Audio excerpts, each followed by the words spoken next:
nagmumula sa iyo, Panginoon. Kaya Lord, hindi po mapipigil, hindi matutuyo, Panginoon, ang aming pag-awit, ang aming pagpupuri sa iyo, Lord God. Ano pa nga po ba, Panginoon, ang kaya naming may offer sa iyo, Lord God, kundi itong aming mga tinig, ang aming pagsamba sa iyo, Panginoon, na kulang pa nga. Kaya Lord, tulungan mo po kami, Lord, na sa araw-araw ng aming buhay ay mapapurihan ka po namin, Lord God. Oh, we want to worship you. We want to honor you, Lord God. Dahil ito po, Panginoon, ang nais mo, ang layunin mo sa aming buhay, ang mabigyan ka namin ng kapurihan. Hallelujah.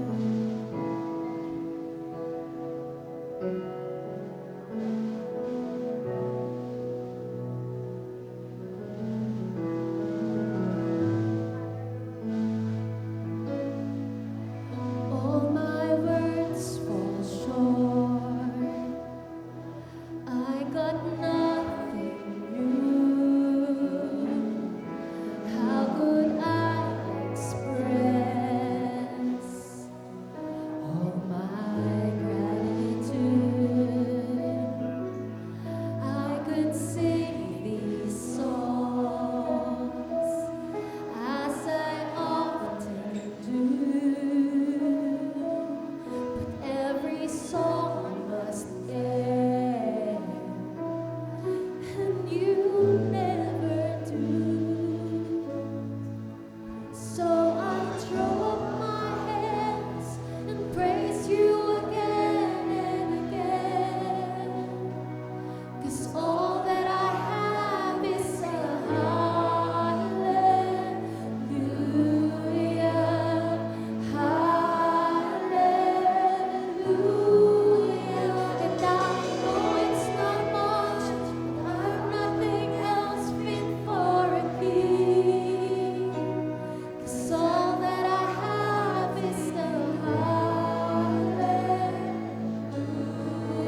So, tayo po tayong lahat para basahin ang salita ng Diyos sa araw na ito.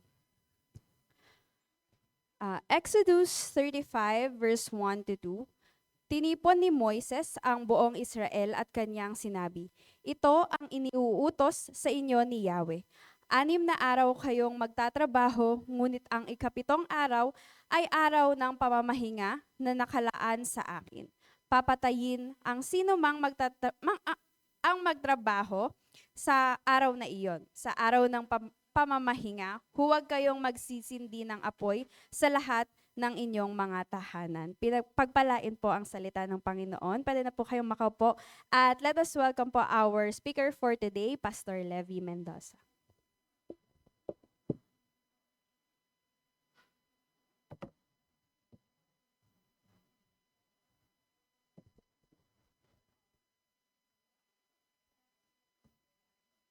Good morning. Batiin mo yung katabi mo. Say mo, good morning. Yung mga nasa likuran mo. Yan. Nasa likuran, let's feel comfortable sitting with our brothers and sisters. Yan. Hallelujah. Okay. Hindi uso yung walang pakialaman dito, ha? May pakialaman dito. Okay. Sa purihin ng Panginoon. So, dahil may pakialaman, pag natutulog, you have permission na gisingin siya. Mag-amen na tayo, gising ka na, kapatid. Okay, so salamat sa Panginoon for this another day to worship God, for a fresh day, no? Para sambahin ang ating Panginoon. So nabasa na yung ating passage ngayong umaga, and as we finally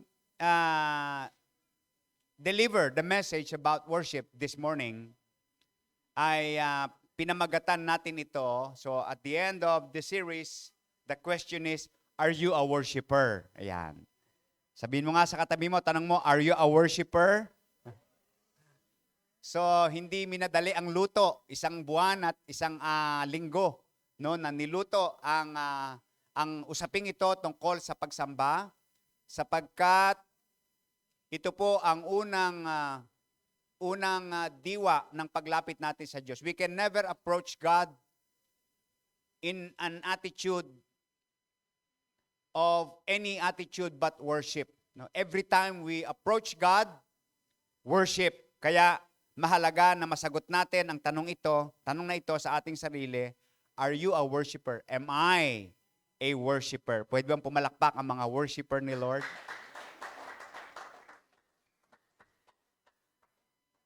Merong isang member ng church sa choir, may choir sila.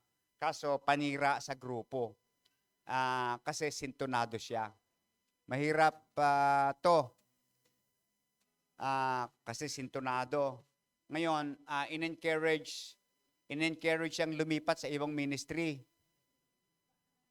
Masarap naman siya magluto, no? Mahusay naman siya makisalamuha. Ayaw niyang lumipat, gusto niya talaga sa choir. Wala na magawa yung head ng choir. Talagang lahat ng encouragement ginawa, ayaw pa rin umalis doon. Kinausap na yung pastor. Sabi, "Pastor, tulungan niyo naman kami. Pag hindi umalis tong member ng choir na to, magre-resign na ako." Sabi niya, "Nasisira pangalan ko dito." Pati yung ibang choir members na unsyamin na rin sa kanya, siya pa naman malakas kumanta, sintonado. So kinausap ni pastor, itong member ng choir na to, ang pangalan niya, Sister Melody. Melody pa naman yung pangalan, no? So, hinikayat na umalis sa choir. Sabi nung sister na ito, pastor, bakit ako aalis sa choir? Bigyan mo ako ng dahilan. Sabi ng pastor, 7 member ng choir yung nagsasabi na hindi ka marunong kumanta, sabi niya. Sabi ni Sister Melody, "Pastor, 7 lang pala ako po, 50 member nagsasabi na hindi kayo marunong mag-preach, pero..." Palakpak. Yeah. Para ganahan. Okay. So in this passage in Exodus chapter 35, the Israelites is in the middle of the building up of the tabernacle, no, tabernakulo. Tinatawag to na dwelling place of God. Wala pang temple noon. Kasi natayo ang temple sa panahon ni Solomon. So sa tabernacle, dito ginagawa yung mga sacrifices. No? Dito nakalagay yung Ark of the Covenant. Ang pagtatayo nito ay ayon sa instruction ng Diyos. No? Hindi basta itinayo ito. Hindi, kagaya ngayon po, yung pagtatayo ng ang mga church buildings, iba-iba na. May mga modern church buildings na hindi mukhang, yung kinalakihan ba natin no, na simbahan, na pagkitang-kita mo lang, church talaga. May mga churches po na very modern na ngayon. Pero noon, may instruction ng Panginoon kung paano ito itatayo, ano yung ilalagay. May instruction si Lord. Sa huling bahagi ng Book of Exodus, nagbibigay ang Diyos ng mahaba at spesipiko na mga instructions para sa pagtatayo ng tabernacle. So mapapansin po natin dito, malaki ang pagpapahalaga ng Diyos sa tabernacle at ang tanging layunin nito ay upang maging isang lugar na identified as place of worship. Imagine niyo na lang na ikaw ay nabiyayaan ng Diyos na magkaroon ng halagang 20 million para magpatayo ng bahay. Pangbahay pa lang yun pero marami ka pang milyones na pang gasto sa buhay. Pangbahay lang yung 20 million. Sa palagay mo ba, basta-basta na lang yung kukunin mong gagawa ng bahay mo? 20 million yan, no, yung bahay mo. So, and so with God, He is the source of everything. And this time, imomold niya yung kanyang bayan na mag-worship. So, siya ang architect ng temple na ito. At nais niya na itong place na identified as place of worship ay isang lugar na talagang maa-identify mismo ng bawat isa. At masasabing, this is the place of worship which is very different from all places that we go. So mula dito, magkakaroon tayo ng silipin natin yung pananaw ng Diyos pagdating sa pagsamba. Ang pagsamba ay prioridad ng mga taong may pakikipagtipan sa Kanya. Meron ba mga tao dito na may pakikipagtipan sa Lord? No? Prioridad, sabi yung prioridad. Yan. Bago sila, the Israelites, bago sila magtayo ng kanilang bahay, bago humukay ng mga balon para sa tubig, bago mag-develop ng sakahan para sa pagtatanim, para sa kanilang pagkain, bago nila gawin ang anumang bagay na may kinalaman sa kanilang personal at pangpamilyang kapakanan, ang nais ni Lord na unahin nila ay ang lahat muna ng may kinalaman sa kanilang pagsamba. God wants His people to focus on worship first. So kaya ang mga instructions sa chapter 35 ng Exodus at mga sumunod na chapters may kinalaman lamang sa pagsamba. Not only one chapter, but the following chapters from Exodus chapter 35 was dedicated for the Lord for the instruction of the Lord in worship. Kaya lahat ng ginawa ng buong Israel sa pagkakataong ito may kinalaman sa pagsamba. At alam nating ito, hindi ba? Sabi ng Matthew 6:33, seek first. Alam ni Lord na kailangan ninyo ang lahat ng mga bagay na iniisip ninyo na kailangan ninyo. But sabi ng Panginoon, but seek first His kingdom and His righteousness. Ang malungkot na realidad, reverse ito sa maraming mga tao. Kadalasan, ang inuuna ng mga tao, sarili bago ang Diyos. Kadalasan, ang seek first ay seek first my own needs and wants and satisfy all my desires. At ang motto ng tao ay hindi si Lord ang priority. Pero sa economy ng Diyos, sa pagtingin ng Diyos sa tamang pamumuhay, hindi ganito ang nararapat. Dapat seek the kingdom of God first. Question, are you a worshiper? Yan. So, ang tawag dito ay worship. Hindi ito nagbago mula noon, nung panahon ng tabernakulo, nung panahon na itayo ang temple, at hanggang sa panahon ng Panginoon na naririto siya, at hanggang sa ating panahon ngayon. ang lahat ng sumasampalataya, ang priority natin ay worship. Mula sa Old Testament passage na ito, tingnan natin yung mga aral ng pagsamba. Kunin natin ang ilang malinaw na paraan ng pagsamba mula sa mga instructions na binigay ni Lord in the light or in the subject of worship. At habang nakikinig tayo, mag-reflect tayo, mag-meditate tayo. At huwag nating alisin sa ating isip yung tanong na, am I a worshiper? Am I a worshiper? So focus tayo sa 4 na bagay na dapat ginagawa o taglay ng isang worshiper. Number 1, a worshiper worships God with his time. Everybody say time. Bilang worshiper, interesado si Lord specifically sa paggamit ng ating oras o panahon. Hindi lang ito may kinalaman sa pagiging on time, pero mahalaga yon. Pero sa Bible, makikita natin yung sinasabi ng Bible na samantalahin ninyo ang bawat pagkakataon, sapagkat ang bawat pagkakataon ay ma-enjoy lamang natin habang tayo ay nabubuhay. At ang bawat pagkakataon na lumampas na, lumipas na, hindi na natin mababalik. Are you a worshiper? Then you use your time to worship the Lord. Sabi ng Exodus 35:1-3, 6 days magtatrabaho kayo. Pero yung 7 araw, ito ay araw ng pamamahinga, nakalaan sa akin, sabi ni Lord. Papatayin ang sino mang magtrabaho sa araw na yon.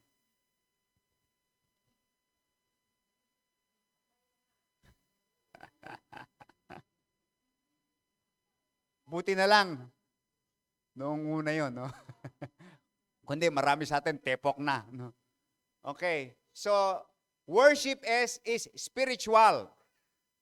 Pero merong tangible, visible, actual demonstration bilang evidence ng ating spiritual worship. At ang una nga, it involves our time. Everybody say time. So nag-set ng panuntunan ng pagsamba ang Diyos sa mga Israelites. 6 days, work. 1 day, worship.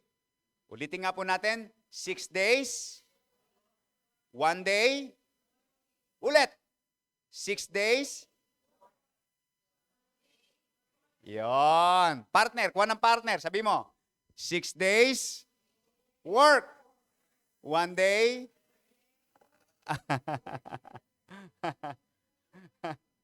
Amen. Palakpak mo yung katabi mo. Ginawa niyo yung 1 day ngayon. In those times, distinct, unusual ito kumpara sa practices ng mga pagano sa paligid nila. Hindi ganun kasi yung practice. Para sa kanila, kahangalan na gugugulin mo yung isang araw na wala kang gagawin. And that's what many people say. Magkakapera ba ako dyan? Pero bilang pagsamba, nais ni Lord na i-dedicate ng kanyang bayan ang isa sa 7 araw para italaga lamang sa kanya. At nag-set siya ng halimbawa dito, siya mismo matapos likhain ang lahat, ginugol niya yung 6 days lang doon at yung araw siya ay nagpahinga para ipakita sa atin ang tamang cycle ng bawat isang linggo. Ang Sabat, no, ay araw ng Diyos.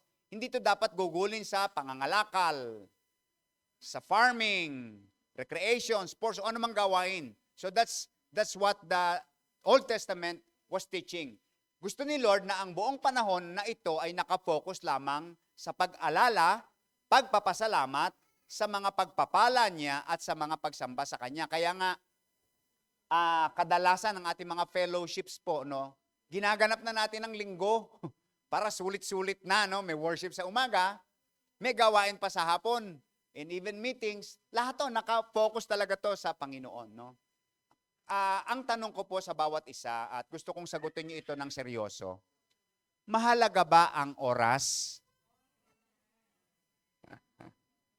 No, time is gold, sabi nga nila. Alam nyo, hindi mahalaga ang oras. Napakahalaga ng oras. Amen, no? Time is not the main thing.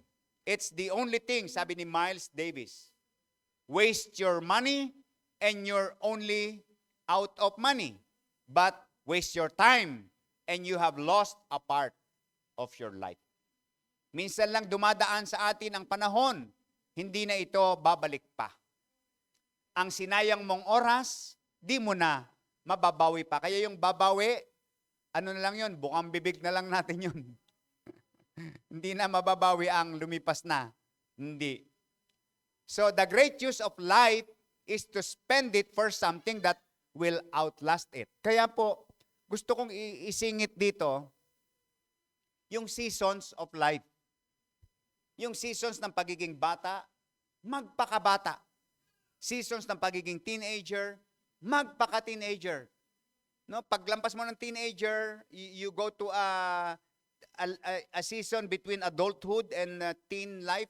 Ano yung adjustment yon? Kaya dito po nagkakaroon ng maraming kaguluhan ang buhay, nagugulo ang buhay ng pamilya. Pag may teenager ka na, may nagdadalaga na, may nagbibinata na, hindi ba napapansin niyo yung mga ganyang bagay? Yung mga nakalampas na dito, natatandaan niyo ba yung mga kalokohan na desisyon niyo sa buhay nung araw? Mga pinag-iisip niyo noon, ginawa ko yon, iniisip ko yon, no, natuto na tayo, salamat sa Panginoon. Hayaan na dumating ang bawat season, huwag magmadali. Amen. Yung sa katabi mo, huwag magmadali. Oo. Darating din yung time, season ng buhay mo. Parte ito ng paggamit ng buhay. Mahalaga to, i-enjoy ang bawat season ng buhay. Ng mga lolo-lola, enjoy nyo pagiging lolo-lola nyo. Huwag nyo nang alalahanin yung mga nakaraan. So, mahalaga po ang oras. So, the great use of life is to spend your time for something that will outlast it. Meaning, dapat nakafocus tayo talaga doon sa mga bagay na merong eternal value. May kahalagahan na hindi lang para sa araw at oras na ito. Hindi ka para ng halimbawa, ginamit mo yung oras mo sa pag-inom ng alak. Ay di habang uminom ka ng alak, nag-e-enjoy ka, so may pulutan ka pang sisig. O kaya ay papaitan. Parang iniinganyo ko kayo. So, di nag-e-enjoy ka, may mga kainuman ka pa, hindi ba? Ganyan-ganyan. Tapos, paglipas ng kinabukasan, may hangover ka, hindi ka makapasok sa trabaho. Kasi nasakit ulo mo. So, na-enjoy mo yung oras na yon, pero hanggang doon lang yon. Isa pa, nasira pa, nabawasan pa yung buhay mo dahil pampasira ng kalusugan yan.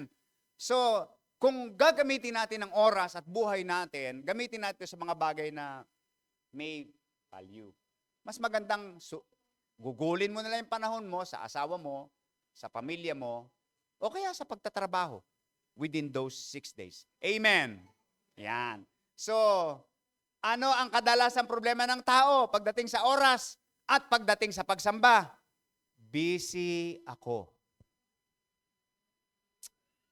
Okay lang i-excuse yan kapag inaaya ka mag-inuman. Okay, inaaya ka sa kalokohan, busy ako sa tamang pagkakabisihan. Lahat ng sulok ng buhay natin nagde-demand ng oras. May mga kailangan tapusin. Taas ang kamay, may mga hindi pa natatapos, kailangan tapusin. Taas ang kamay. May mga kailangang upuan.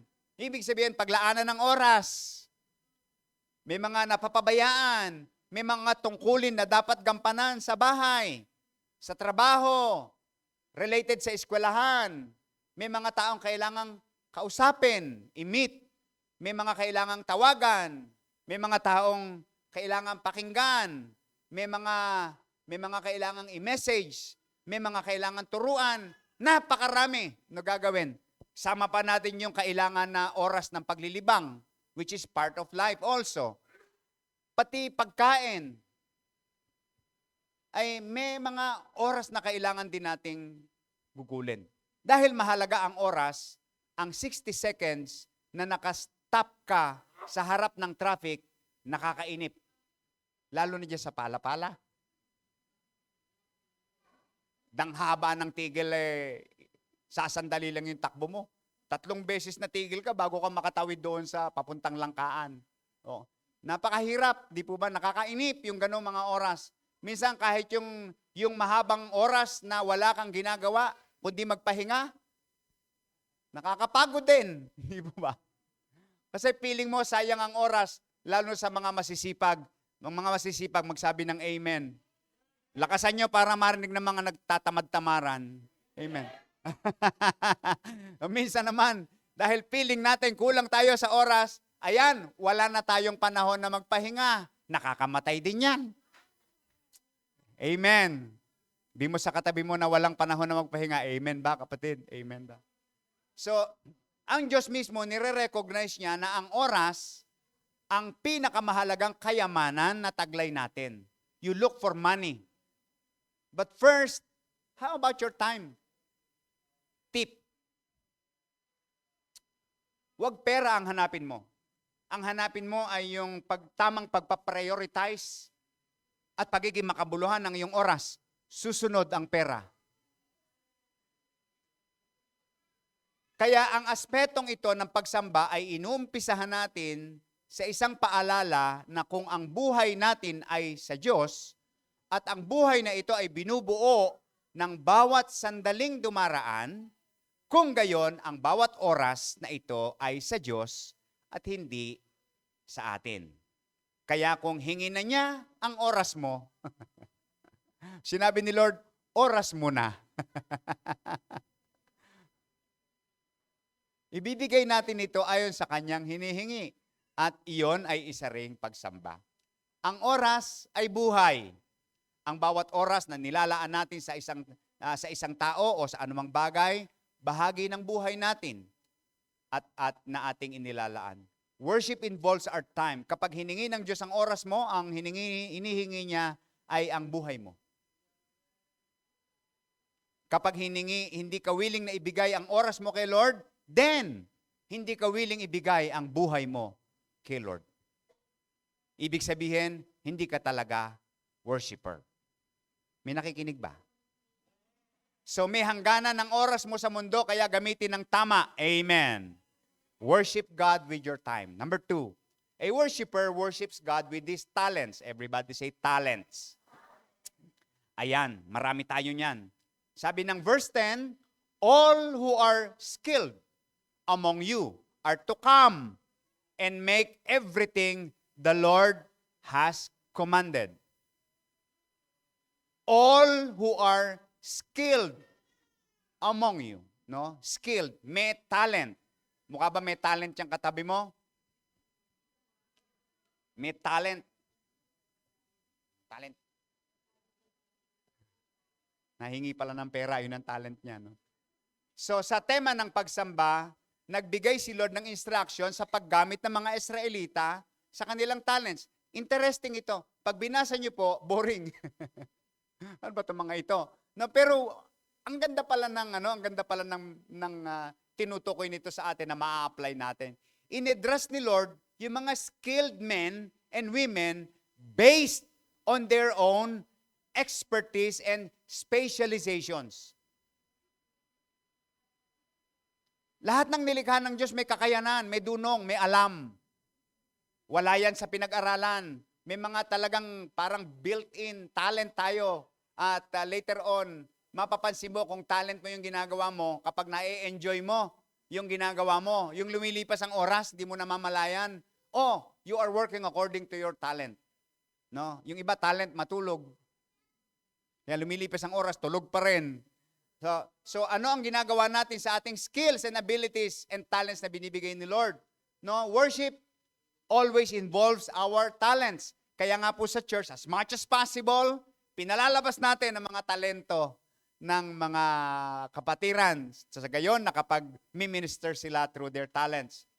So, concerned si Lord sa paggamit ng ating talent na pinagkatiwala niya sa atin. Mababasa natin sa gospel yan.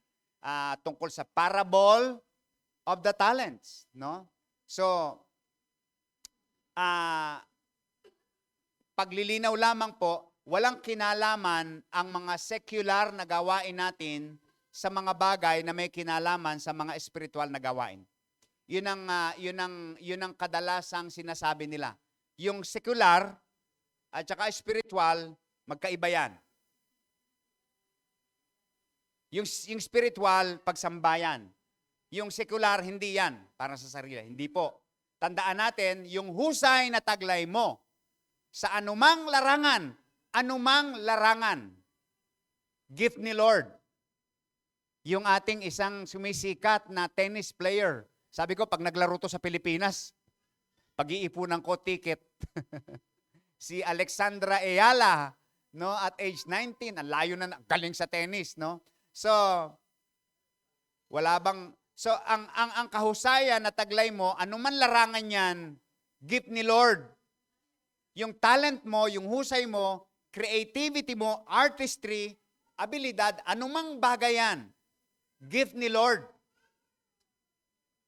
Ang isang gift na paborito at gustong-gusto ko, yung gift na iareglo yung bahay. May mga tao talagang gifted sa ganyan. Iareglo yung bahay.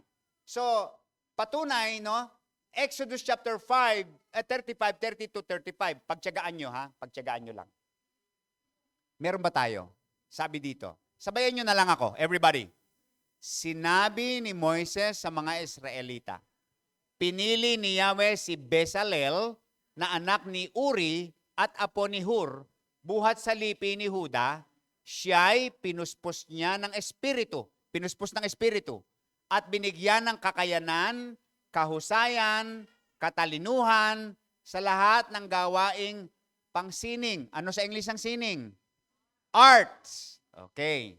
Ginawa niya ito upang makagawa siya ng magagandang disenyo at maiukit ito sa ginto, pilak o tanso.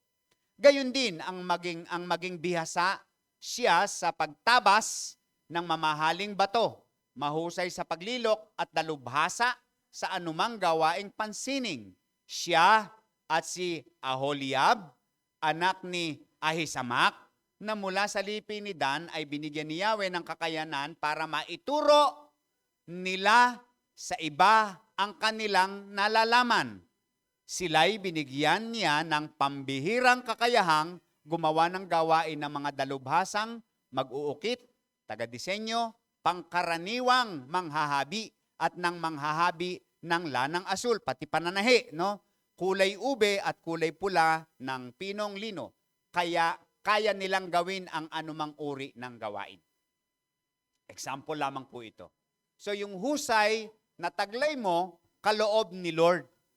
At may layunin na maggamit sa paglilingkod at pagsamba sa Kanya. Ang ultimate purpose niyan ay maipalaganap ang Kanyang kaharian para sa Panginoon. So, once na ma-discover mo kung paano gamitin ang taglay mong husay for the glory of God, ito ay isang great discovery. I tell you, I can see so many potentials in our young people. And this is my plea to you. Young people, do not waste your talents. Do not waste the things that you know how to do. Gamitin natin ito sa mga bagay na may pakinabang. Gamitin natin ito to glorify God. At gamitin natin ito para hindi sayang yung buhay na ginagamit, na binibigay ni Lord para sa atin. Pag-isipan natin yung mga bagay na pinag-uukulan natin ng oras, na ang napapala mo lang ay napapagod ka, lumilipas ang oras, hindi ka naging productive. Nalibang ka lang. Nahasa yung talent mo, pero saan ginamit? Hindi ba yung kutsilyo ay depende kung saan mo gagamitin para maging kapaki-pakinabang. So, nasa tamang lugar ka ba? So, ito ay pagsamba mo sa Diyos. At sa oras na ginamit mo na ang iyong kakayanan para sa Diyos, ang iyong ginagawa ay isang pagsamba. Amen. Kung ang talent mo magpayaman, sino gusto ito talent niya, magpayaman?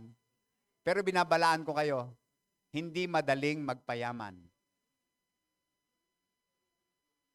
Yung mga mayayaman, nagpakahirap para maging madali ang buhay. Yung mga mahihirap, nagpakadali para maging mahirap ang buhay. So, hindi madali magpayaman. Yung mga nasa negosyo, alam nyo ang sinasabi ko, hindi ito madali. Kaya yung iba gusto mag-empleyo na lang eh. Kasi mas madali yun eh, sasahod ka na lang kada linggo. Pero pag ikaw magne-negosyo, aba, bang usapan yan, no? Hindi ka naman yayaman basta-basta sa pag-empleyo. So, hindi po madali. Pero kung yan ang gift mo, go ahead. Hindi lahat may gift na ganyan. Magiging blessing ka sa gawain ng Panginoon. Go! Huwag ka lang magiging scammer.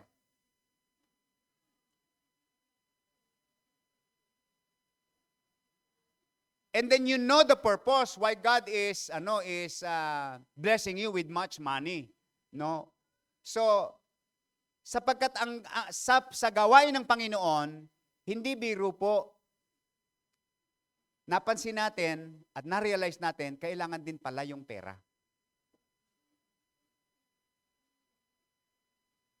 Amen? Kaya kung may gift ka, go ahead. So, kailangan po hindi natin ito maikakaila. Kailangan ng pambili ng lupa, papagawa ng building, pandagdag ng aircon, pandagdag din ng pambayad ng aircon, at iba't iba pang mga bagay, no, na ginagawa natin sa ating mga programs. So sa pamamagitan ng paggamit ng talent mo, sa layunin ng Panginoon, kinukumpirma mo na si Lord ang source ng iyong talent. And then, you exercise your talent through worship. So walang tao na walang kaloob. Walang taong walang gift. Okay, tatak sa isip yan. Ano ba madudulot ko sa church? Ano ba matutulong ko sa church? Wala pong tao na walang gift. Lahat meron. Hindi mo lang pinaglalaanan ng prioridad at hindi mo lang tinatanong siguro, Lord, paano mo gustong paglingkuran kita? Okay? So walang taong wala. At maganda ito isa maging discovery journey natin, no? Discovery journey. Ma-realize ano ang magagawa natin. One man can make a difference. So, as the people see your good deeds, meaning excellent display of your talents, excellent use of your time, no? Dapat ang kasunod, they will glorify your Father in heaven. Napapansin naman natin kung tama yung paggamit ng ating oras at talent, may mga taong natutuwa. Especially those people who are close to you. Minsan yan ang talagang pinakasukatan Kapag natutuwa yung mga tao sa paligid mo na nakakakilala sa iyo at close sa iyo, malamang tama ang paggamit mo ng talento mo. Pero pag natutuwa lang yung ibang mga tao, yung mga friends mo sa Facebook na hindi mo naman kilala, so do not solely based on that. It's important that those people who really know you, kapag natutuwa sila sa ginagawa mo, tama ang paggamit ng talent mo. Can I hear an amen? Then you are worshiping the Lord. Then you are a worshiper. Number 3, a worshiper worships God with this treasure. Everybody say, treasure. Taas ang kamay na may treasure. Parang iisa meron. Dadalawa. Okay. So, kaya pakinggan nyo to para magkaroon kayo ng treasure. Taas ang kamay ng gusto magkaroon ng treasure. O, dumami na. Ayan. So, babae at lalaki, naghandog. May nagdala ng pulseras, hikaw, singsing, kwintas, at iba pang alahas na ginto. Dinala ng bawat isa ang kanyang alahas na ginto at inihandog kay Yahweh. Money matters. Malaking bahagi ng turo ni Lord sa gospel, kung papansin ninyo, may kinalaman sa kayamanan. Laging binabanggit niya yan. No? Kaya hindi rin awkward na binabanggit ito sa simbahan sapagkat napakalaking bahagi ng ating buhay may kinalaman sa pera. Hindi natin pwedeng iwasan na pag-usapan yan sapagkat sometimes this is a big determining factor para malaman kung anong priority natin sa buhay. Itong mga binabanggit natin will determine your priority in life. How you use your time, how you use your talent, and where your money goes. Saan pumupunta ang money mo? Nagiging ghost ba? Pero hindi, wala tayong mababasa na nag-fundraising si Lord sa Bible. At gumugol na maraming panahon siya sa pagtalakay sa pagiging katiwala. No, katiwala. He talked about money because money matters. Can you say an amen? Money matters. Amen? Money matters. Kaya kung talakayin natin sa church tungkol sa pera, hindi to kakaiba. Si Lord ang unang tumalakay nito. Everything we have belongs to God. Even our lives belongs to God. Kaya anuman ang hingiin ni Lord para ipagkaloob sa Kanya, hindi tayo nagbibigay ng atin. Wala tayong sariling atin. Lahat ay hindi atin. Lahat ay pinagkatiwala lamang sa atin. Ang tawag sa atin, manager. Sabi mo sa katabi mo, manager. Manager, no, ng pinagkaloob ni Lord sa atin. Kaya kahit hindi ka kumuha ng degree na management, ikaw ay isang manager, pati yung natitira sa'yo, hindi rin sa'yo. No? Sabi ni Moises, ito utos ni Yahweh, magandog kayo kay Yahweh, ito ang maaari niyong ihandog. Ginto, pilak, tanso, lanang, ang dami, no? Ang dami. Pati kahoy, na akasya, pati langis sa ilawan, pabango, everything, no? Inisa-isa ni Moises ang pwedeng ihandog. May naghandog ng alahas, korlina, mamahaling alas, pampalamuti, ipod, etc., etc. Worship includes the tangible offering of our wealth to God. Mula sa simula, sa panahon ni Eva at Adan, sa paghahandog, ay naghahandog sila mula sa kanilang tinatangkilik, mula sa ipinagkatiwala ni Lord sa kanila. Hindi pa tinuturo noon ng tithes. Si Abraham nagbibigay na ng tithes kay Melchizedek, no? Bilang bahagi ng kanyang pagsamba. Sa Old Testament, practice ito ng mga Israelita. Nung itayo yung temple, maraming nalikom na handog si Haring David mula sa mga tao para maitayo yung templo. Sa New Testament, tinalakay din yung concept at common practice ng mga mananampalataya patungkol sa pagkakaloob sa Panginoon. Because giving is a form of worship. No? Umuusad ang gawain ng Panginoon sa pamamagitan ng mga tamang paggamit natin ng resources na pinagkakaloob ni Lord sa atin, na ipapalagana pamabuting balita, natutugunan ng pangangailangan, nakakarating sa iba't ibang lugar ang mga mangangaral para pagalaganapin ang mensahe ng kaligtasan. Worship always involves giving back to God. Hindi po tayo pwedeng sasamba na hindi tayo nagkakaloob. That might hurt to those who do not give. But this is the truth. I prefer to tell you the truth and nothing but the truth from the Word of God. Worship can never be worship without giving to God. Without sacrifice of giving to God. Kapag ikaw'y pupunta sa isang taong marangal, hindi ba? Kahit papano meron kang abot sa kanya. Napapansin niyo ba yon? Sa totoo, hindi naman niya kailangan yon. Pero bakit nagdadala ka pa ng something na iaabot mo sa kanya? Tao yan. Ito tayo sa Lord. Siya nagbigay ng buhay natin.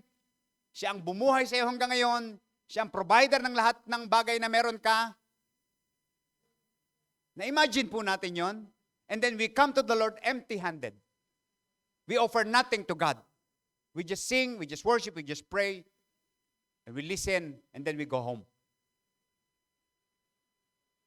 This is part of worship. Teach that to your children. Bata pa lang sila, turuan nyo na sila. Hindi sila maghihirap.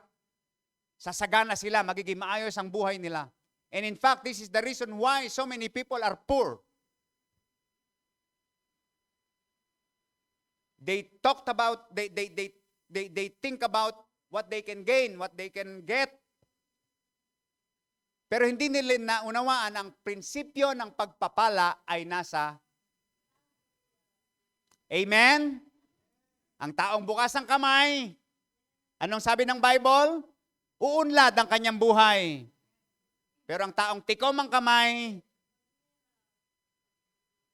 mukha niya magiging ganyan, kamukhang tikom ng kamay. Mukhang sambakol ang kanyang. Masarap kaya yung pinagpapala ka tapos masaya ka, hindi ba? Amen? No? So, worship always involves giving back to God. Why do I say this?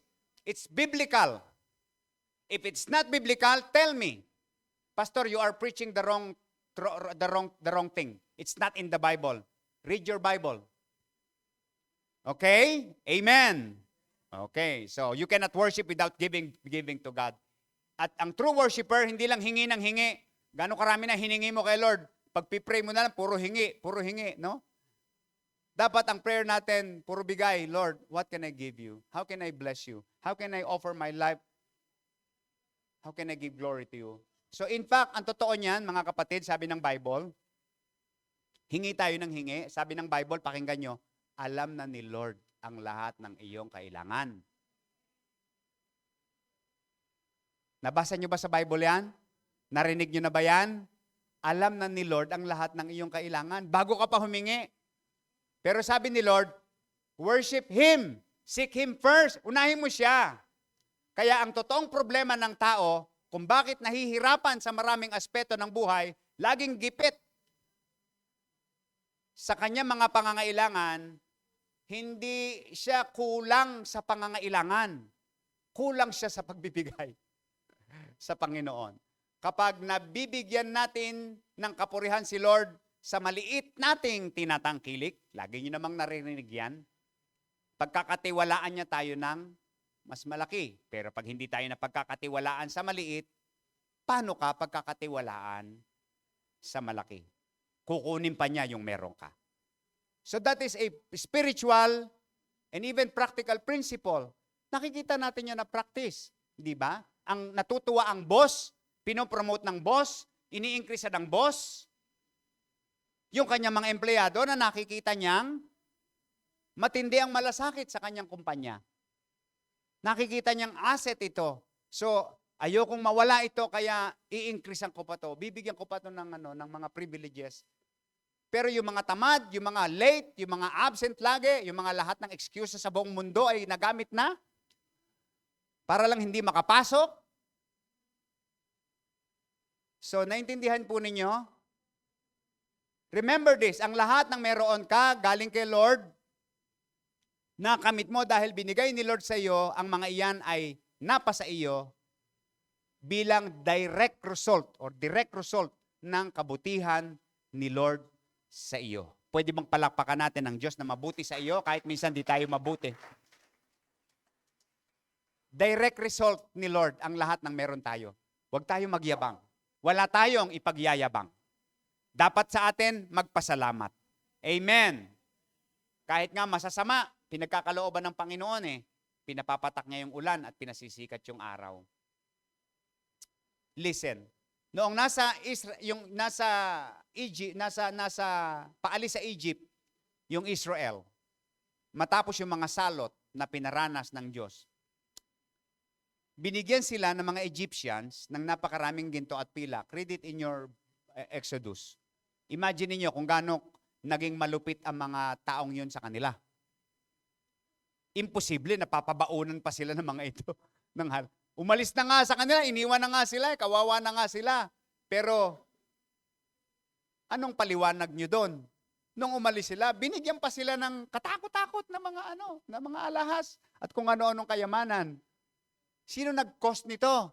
Si Lord. Noong pinili ng mga Israelita not to get comfort in the houses of the Egyptians and to obey the Lord and sacrifice their comfort, their convenience into 40 days and 40 nights of traveling doon sa ilang, maging discomfort ang kanyang buhay. Mahirap ito, hindi nila alam ang mangyayari, pero sumunod sila sa Panginoon kahit yung mga masasama na mga tao. Ginamit ng Panginoon para pagpalain sila. Walang taong nagpasya na sumunod sa kay Lord bilang pagsamba na hindi pasasaganain ng Panginoon sa kanyang kabutihan. Amen. Lahat pwede niyang gamitin para dito. Kaya, kung magdidesisyon tayo, laging ang tanong natin, ito ba ang kalooban ng Panginoon? Ito ba ang nais ng Panginoon? Ito ba'y form of worship sa Panginoon? Kapag naunawaan mo at ang sagot mo ay yes, then go ahead. Forget about your fears and doubts because the Lord will bless you. Amen. So hindi ito para kuhanan tayo ng Panginoon at bawasan ang marami mong kayamanan, kundi ito ay upang lalo ka pang paunlarin ng Panginoon, and that's worship. Last, a worshiper worships God with a willing heart. Willing heart. Everybody say willing heart. Whoever has a willing heart let him bring it as the Lord's offering. Sabi ng Bible, whoever has a willing heart, let him bring it as the Lord's offering. Pagkatapos ng verse 5, 5 beses na binanggit ng chapter ang phrase na willing. Willing. 21, everyone who was willing and whose heart moved them came and brought offering. Verse 22, and who were willing, men and women alike, came and brought so and so. Verse 26, and all the men who were willing and had the skill spun the goat hair. 29, all the Israelite men and women who were willing brought to the Lord free will offerings for the arks of the Lord. Everybody say, willing. Sabi mo sa katabi mo, willing ka ba? Magandang desisyon niyang willing, no? At napakalaking desisyon ng willing. Pag mag-aasawa ka, dapat will mo. Willing ka na pakasalan siya at pakisamahan habang buhay. So, ang pagsamba sa Diyos, dapat natin gagawin not out of duty. Makakanta na naman. Ano ba yan? Mag-o-offering na naman. Ano ba yan? But out of willingness of heart. Dapat desire and not duty ang nag-uudyok sa atin. Dapat dahil gusto natin at hindi kailangan.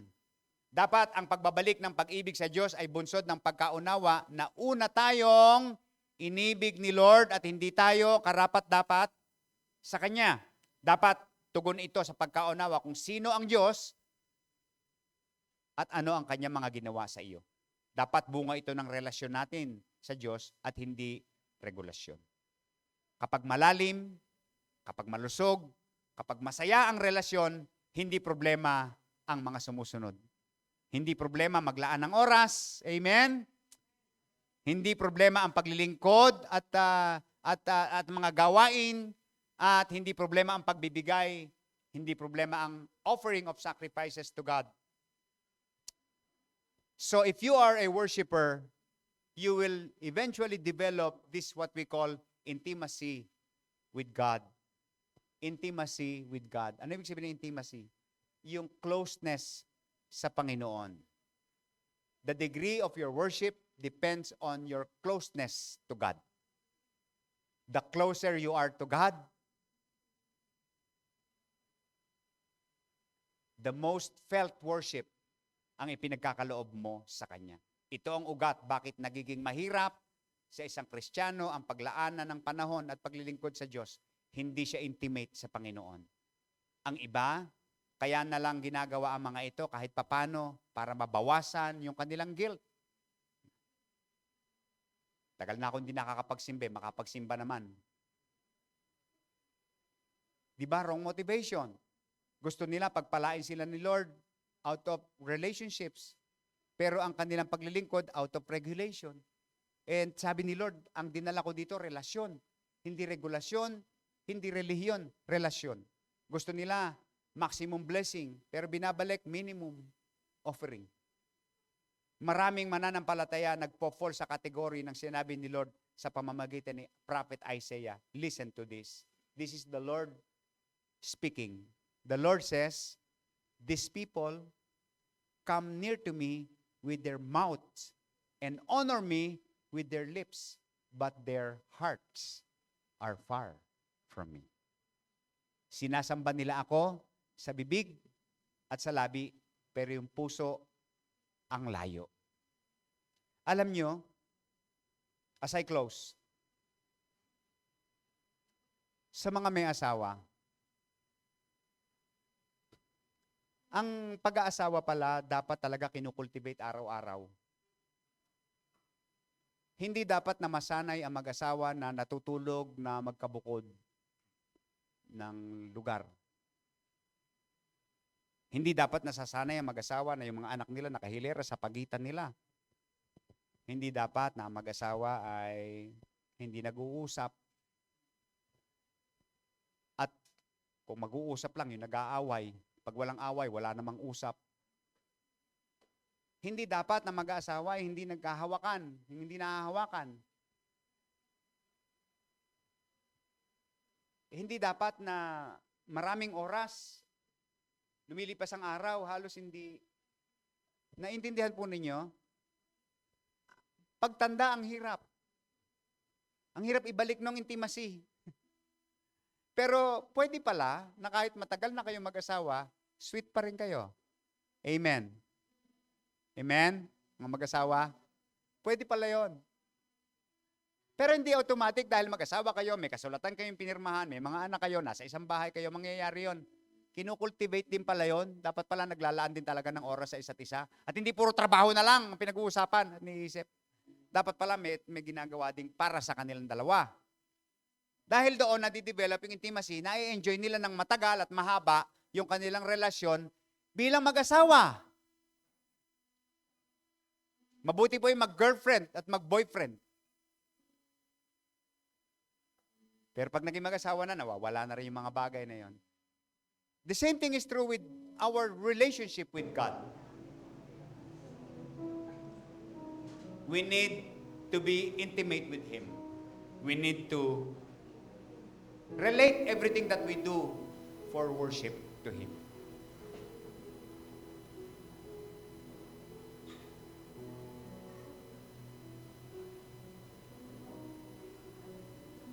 Kahit ano yung kalagayan natin, parang feeling mo, parang ang layo mo kay Lord. Teka, am I a worshiper? Parang hindi yata ako worshiper eh. Ang layo pa ng dami ko pang kakaining bigas para ako maging worshiper at mapansin ni Lord ang aking buhay. May isang babaeng nakarealize dito sa Matthew chapter 12. Isang babaeng balo na naghulog ng 2 kusing sa lalagyan ng offering. Sabi niya sa mga alagad, yung babaeng ito may pinakamalaking binigay. Kasi hindi lang bahagi, kundi lahat ang ibinigay. Sa nagmula yung ganoong uri ng pagkakaloob? Sa pagkakaroon ng willing heart. Na-realize niya how precious God is. At nakalimutan niya na 2 kusing lang yung pera niya. Another woman is the woman named Mary Magdalene. Kung merong isang taong hindi makakaabot sa panuntunan ng Panginoon ay siya, sapagkat siya isang masamang babae. But when she realized the value of worship, yung pinakapuhunan at pinakaingat-ingatan niyang pabango na napakamahal na katumbas ng 8 buwang sweldo, hindi siya nang hinayang na ibuhos sa Panginoon as her worship. Ang kanyang luha, ginamit niya bilang pamunas sa kanyang mga paa. Ano ang nagudyok sa kanya? Na-realize niya na sinubok na niya lahat ng bagay para hanapin ang kasiyahan, pero nabigo siya. Sa kaibuturan ng kanyang puso, may hinahanap ito. May dapat paglaanan ito. Kaya tinipon niya ang lahat ng meron siya. Tinipon niya ang lakas ng loob niya. At isang araw nagpasya siya. Ang nalalabi kong buhay, isasamba ko sa Panginoon. Ang lahat ng nasa akin, ibibigay ko sa Panginoon. Nung ginawa ito ni Mary Magdalene, yung mga tao sa paligid niya na hindi close sa kanya, sabi niya, what a waste. Sayang. Nagasaya ang babaeng ito. Hindi sila intimate. Lagi silang kasama ng Panginoon, pero hindi sila intimate sa Panginoon. They don't feel the heartbeat of God. But Jesus Himself, nung makita niya yung ginawa, nirebuke niya yung taong nagpapasok, nagpakain, naghugas, nag-entertain sa kanya si Simon. Sabi niya, pumasok ako, hindi man lang. Pero itong babaeng ito, pagdating niya, walang tigil na ginagawa ang mga bagay ito. Sinasabi ko sa inyo, naramdaman ko ang pagsamba sa babaeng ito. Hindi siya nang hinayang sa kanyang kayamanan. Hindi siya nang hinayang sa kanyang kayang gawin. Isang babaeng mababa na ang kaya lang ay gawain ng isang alipin. Hindi siya nang hinayang sa kanyang luha bilang tanda ng pagsisisi at pagbabalik loob sa Panginoon. Sabi niya, ang ginawa ng babaeng ito, hindi malilimutan. So ang issue ng pagsamba, willingness of heart, ang issue ng pagsamba ay intimacy sa Panginoon. Tanong, are you a worshiper? Sabi ng Psalm 51:10-11, create in me a pure heart, O God, and renew a steadfast spirit within me. Do not cast me from your presence or take away your Holy Spirit from me. Restore to me the joy of my salvation and grant me a willing heart, willing spirit to sustain. Tayo tayong lahat. Let's sing, let's worship.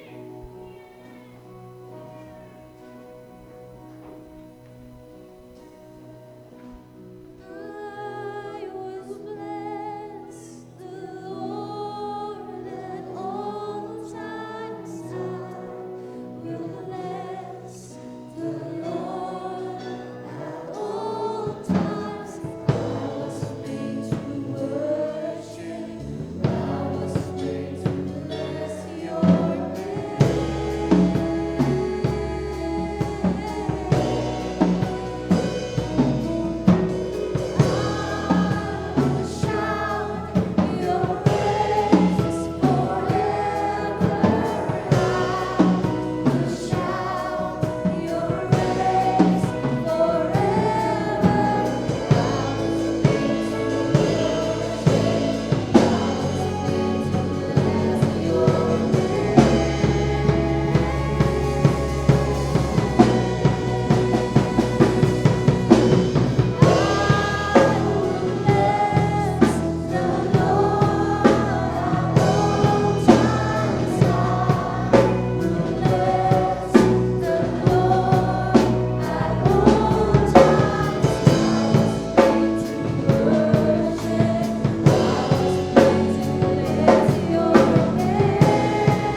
Tulungan mo kami, Panginoon, na huwag masayang ang bawat araw na inilalaan namin sa pagpunta dito ng pagsamba.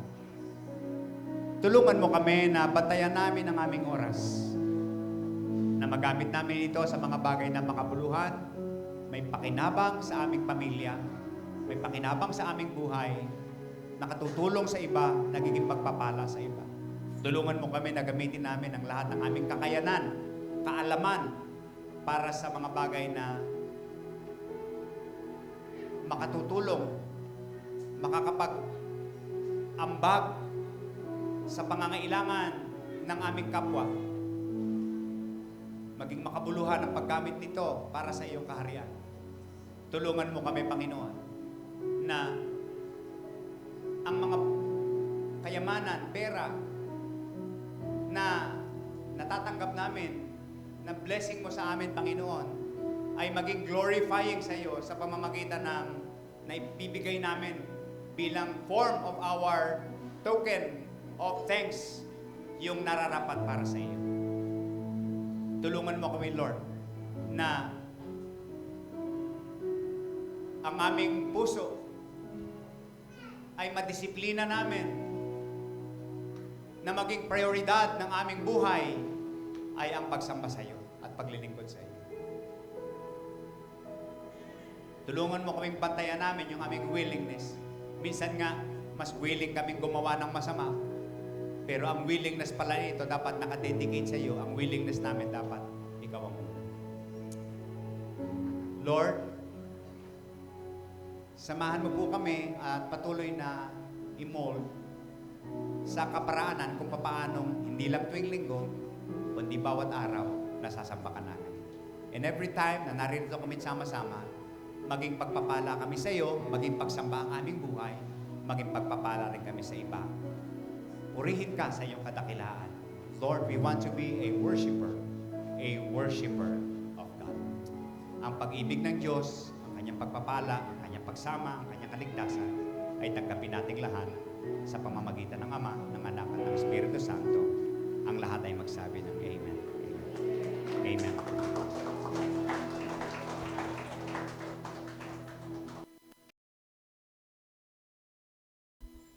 First Sunday. Anyayahan natin yung ating mga kapatid na matutulong sa atin para sa ating communion service. Hallelujah. Now, ready na yung ating puso. And I pray that God has forgiven us sa ating mga pagkukulang. Kung si Maria Magdalena nga, pinatawad niya, ikaw pa. At alam ko na tayo ay handa na para sumamba sa Kanya. Mangyaring pumila ang bawat isa, kumuha ng tinapay at ng grape juice, tapos bumalik sa upuan, sabay-sabay tayong kakain at iinom sa sala.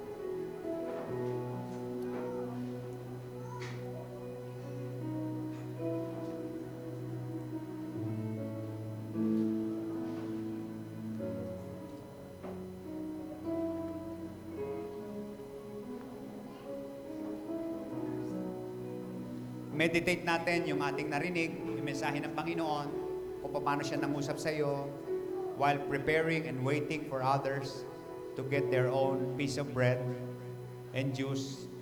And then, sabay-sabay tayong kakain at iinom.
Itinagubili ng Panginoong Jesus, na ating alalahanin siya at gawin natin ito bilang pag-alaala sa Kanya. Pag-alaala kung sino itong Diyos na ating sinasamba at pinaglilingkuran. Pag-alaala kung sino yung Diyos na nag-alay ng Kanyang anak sa atin, na tumubo sa ating mga kasalanan, umakyat sa langit upang ipaghanda tayo ng matitirhan at siyang muling babalik. The Lord wants to restore this life of worship in our lives through His Son. Sabi ng Bible, kung gagawin natin ito, gawin natin na mayroong pagsusuri sa ating mga sarili. Alam ko na nananalangin tayo, nagre-reflect tayo, at bawat isa ay nakipag-ugnay sa Diyos habang hawak mo ang tinapay at ang sala. Bago natin kaanin, ating idulog sa Panginoon ang ating mga buhay at ialay ito bilang isang pleasant offering. Dakilang Diyos, salamat po sa araw na ito na minsan pa ay aming ginaganap yung Lord's Day. Yung araw ng pag-alala ng iyong muling pagkabuhay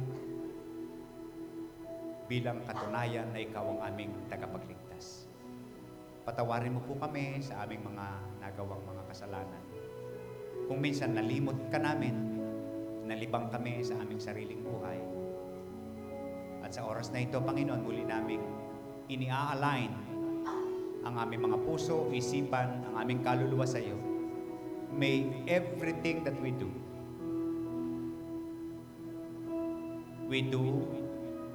for worship. Pagpalain mo po ang bawat isa. Salamat po sa pagpapatawad, paglilinis, at pagkakaloob sa amin, pagpapanibagong muli ng aming puso sa iyong harapan. May we become acceptable before you sa aming isip, sa aming salita, sa aming gawin. Salamat po, Panginoon, sa katawan mong nabayubay sa krus, sa dugo mong dumanak. We are forever grateful and thankful for your goodness, for your grace, and for your love, and for your salvation. We give you glory and honor in Jesus' name. Kanin po natin ang tinapay.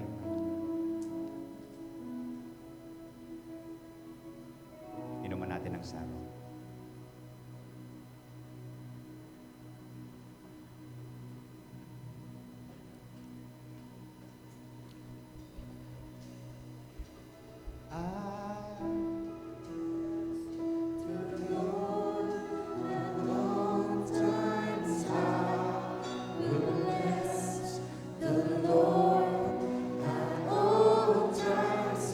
Nating kakalimutan ito.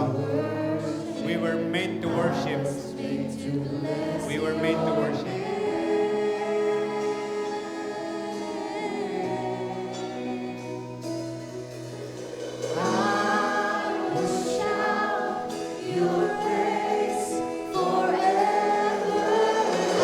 Hallelujah!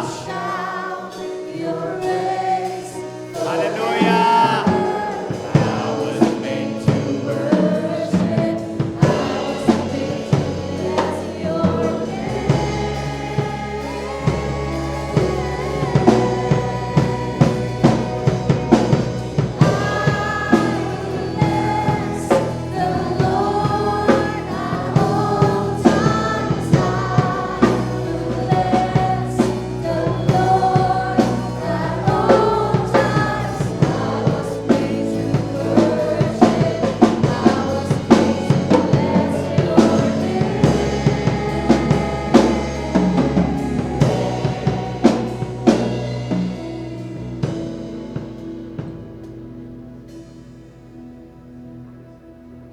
Amen. Dadako na po tayo sa ating pagkakaloob. Hayaan niyo po na basahin ko sa inyo yung verse galing sa Exodus din, Exodus verse 16.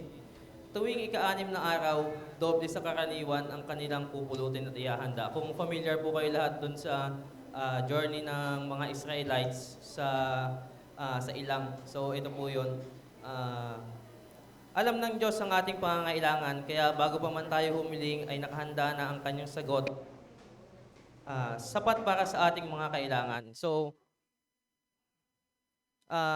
pagdating ng ika-6 na araw nung kanilang paglalakbay sa ikapito, wala dapat silang gagawin. So, sa ika-6 pa lang ay dinodoble na ni Lord yung mga needs na kailangan nila, yung mana, yung pugo, at sapat lahat para sa hanggang sa kinabukasan.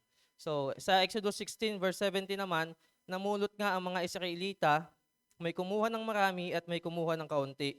Verse 18, ngunit nang takali nila ang kanilang nakuha, ang kumuha ng marami ay hindi lumabis, at ang kumuha ng kaunti ay hindi naman kinulang. Sapat lang ang kanilang mga kinuha. Karamihan sa atin nagwo-work, karamihan sa atin estudyante o mga tao sa bahay, ayan. Iba-iba yung income na pumapasok sa atin bawat pamilya. Araw-araw din tayong iniraraos ni Lord sa lahat ng ating mga needs. Maliit man o malaki ang ating kinikita, lagi nating piliin na ibalik kay Lord yung part na para sa Kanya. Sa Kanya naman kasi galing lahat yung yung mga provision na meron tayo. Gusto ko lang i-share yung nagsisimula pa lang kami ni Arj na sa aming family. Nag-uumpisa kami na itaguyod yung pamilya na binuo. Malaking tanong pa din kung sapat ba ang kinikita namin. We always ask for wisdom kay Lord at sinasagot ni Lord yon sa pamamagitan ng pag-handle namin ng budget. Hindi namin kinakalimutan na piliin na magbigay dahil ito ay utos ni Lord. Kaya lagi nating piliin na ibalik ang bahagi na para sa Panginoon, monetary man yan, oras, araw o sarili nating lakas. Sa Diyos ang papuri at pagsamba. Sige, let's pray for our offering and tithes. Lord, maraming salamat, Panginoon, sa araw na ito na pinagkaloob niyo sa amin, Panginoon. Pagpalain niyo yung bawat isa, Panginoon. We know na hindi ka nagkukulang, sapat, Panginoon, yung mga provision na pinagkakaloob niyo, at ito yung handog na ibinabalik namin sa inyo, Panginoon. Siksik, liglig at umaapaw ito, Panginoon. Itaas po natin ang ating mga kaloob at sarili nating i-pray, Panginoon, yung mga kaloob natin sa Diyos. Sige, bibigyan ko po kayo ng konting katahimikan para ipanalangin yung mga kaloob niyo.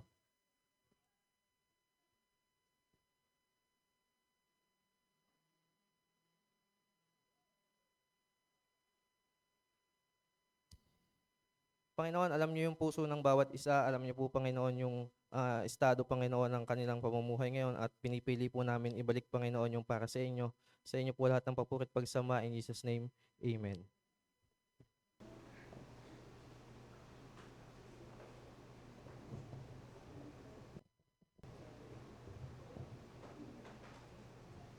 Purihin ang ating Panginoon sa oras na ito.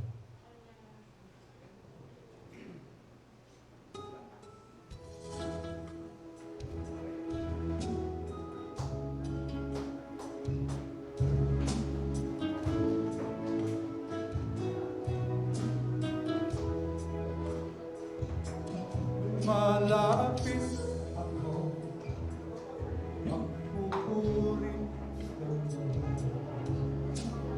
nais kong madama ang presence. Maawi ako, magtatapat sa Jesus, kambay ko. Malapit ako, magpupuri madama ang presence. Umaawi ako, magtatapat sa'yo. Jesus, Diyos ka ng buhay ko. Aawitin ang pag-ibig mo.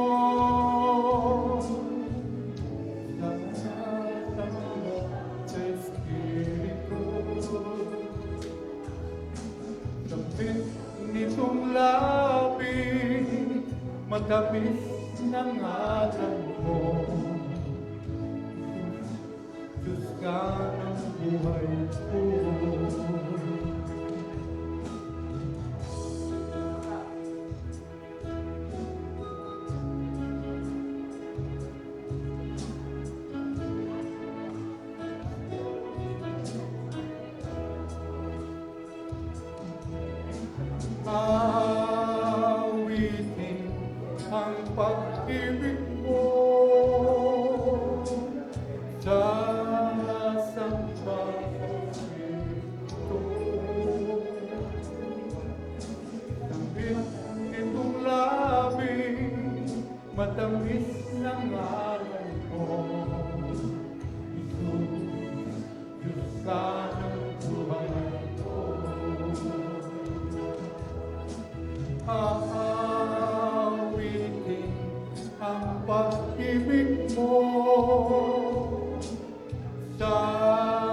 sasamba sa Espiritu.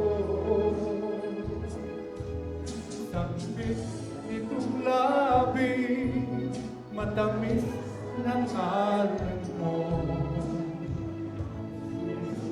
Diyos ka ng buhay ko.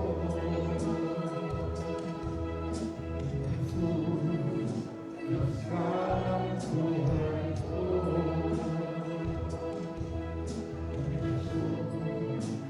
Diyos ka ng buhay